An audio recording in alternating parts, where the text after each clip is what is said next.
ഞാനിന്ന് ഉണ്ടാക്കാൻ പോകുന്നത് ഒരു പോർക്ക് റോസ്റ്റാണ്. അപ്പം ഇതിനകത്ത് എന്തൊക്കെ വേണമെന്നുള്ളത് നോക്കാം.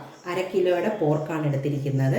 അതിനകത്തേക്ക് തേങ്ങാക്കൊത്ത്, ഇഞ്ചി, വെളുത്തുള്ളി, പച്ചമുളക്, പിന്നെ കുഞ്ഞുള്ളി, സവാള, പിന്നെ ആവശ്യത്തിന് ഉപ്പ്, മസാലപ്പൊടി, കുരുമുളക് പൊടി, മഞ്ഞൾപ്പൊടി, മുളക് പൊടി, മല്ലിപ്പൊടി. ഇത്രയിട്ട് നമുക്കൊന്ന് പെരട്ടി കുറച്ച് വെളിച്ചെണ്ണയും കൂടെ ഒഴിക്കാം കേട്ടോ.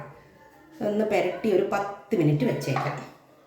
അതിനുശേഷം നമ്മൾ സിമ്പിളായിട്ട് കുക്കറിനകത്തിട്ട് ഒരു 3 വിസിൽ കേൾപ്പിച്ചെടുത്താൽ നമ്മുടെ പോർക്ക് വെന്ത് കിട്ടും. അപ്പോൾ അതൊന്ന് പെരട്ടി ഒരു 10 മിനിറ്റ് റെസ്റ്റ് ചെയ്യാൻ വെക്കാം കേട്ടോ. നമുക്ക് പെരട്ടി വെച്ചേക്കുന്ന പോർക്ക് കുക്കറിനകത്തോട്ടിടാം. അതിനുശേഷം 1 കപ്പ് വെള്ളം തിളപ്പിച്ച് വെച്ചിട്ടുണ്ട്. തിളച്ച വെള്ളം കൂടെ ഇട്ടിട്ട് ഒഴിച്ച് നമുക്കൊരു 3 വിസിൽ കേൾപ്പിക്കാം. അതിനുശേഷം നമുക്കിത് വറ്റിച്ചെടുക്കാനാണ് ഞാൻ ഉദ്ദേശിച്ചിരിക്കുന്നത്. ഇപ്പോൾ പോർക്കിന് നല്ല വേവുള്ളത് കൊണ്ട് നിങ്ങൾ നന്നായിട്ട് വേവിച്ചെടുക്കുക. കുക്കറിനനുസരിച്ചിട്ടാണ്. ചെറിയ കുക്കറാകുമ്പോൾ ചിലപ്പോൾ വേവ് പെട്ടെന്നാവും, അതായിരിക്കും.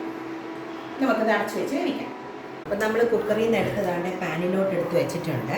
സിം കുറച്ച് വെച്ചിട്ട് നമുക്ക് നന്നായിട്ട് ഇതൊന്ന് പറ്റിച്ചെടുക്കാം. ഈ പറ്റിക്കുന്ന സമയത്ത് ഇതിൻ്റെ കൊഴുപ്പൊക്കെ ഇറങ്ങി നല്ല അടിപൊളിയായിട്ട് വരും. അപ്പോൾ നമുക്കിതിനകത്ത് ആവശ്യമായിട്ടുള്ള ഇനി എരിവോ കുരുമുളക് പൊടിയോ മസാലയൊക്കെ ഇതിനകത്ത് കുറവായിട്ട് തോന്നുമെങ്കിൽ ആഡ് ചെയ്യാം. നന്നായിട്ട് നമുക്ക് റോസ്റ്റ് ചെയ്തെടുക്കാം. അടിപൊളി തേങ്ങാക്കൊത്തൊക്കെ ഇട്ടിട്ട് നല്ല ടേസ്റ്റ് ആയിരിക്കും. നമുക്കിത് നോക്കാം.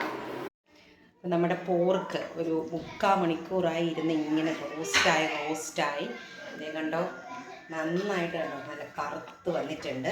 ഗ്രേവി ടൈപ്പ് ആയിരുന്നതാണ്. ഞാനൊരു 3/4 മണിക്കൂറായി നന്നായിട്ട് റോസ്റ്റായിട്ട് വന്നിട്ടുണ്ട്. ഇത് ചോറിൻ്റെ ഇടയൊക്കെ നല്ല അടിപൊളിയായിട്ട് പോകും. ചോറ് പോണ വഴി അറിയത്തില്ല. നല്ല തേങ്ങാക്കൊത്തൊക്കെ ഇട്ട് നല്ല കണ്ടല്ലോ, ഡാർക്ക് കളറായിട്ടുണ്ട് കേട്ടോ. അപ്പോൾ ഈ വീഡിയോ ഇഷ്ടപ്പെട്ടാൽ എല്ലാവരും ഇതൊന്ന് ട്രൈ ചെയ്ത് നോക്കണം. ചാനൽ സബ്സ്ക്രൈബ് ചെയ്ത് സപ്പോർട്ട് ചെയ്യണം. താങ്ക്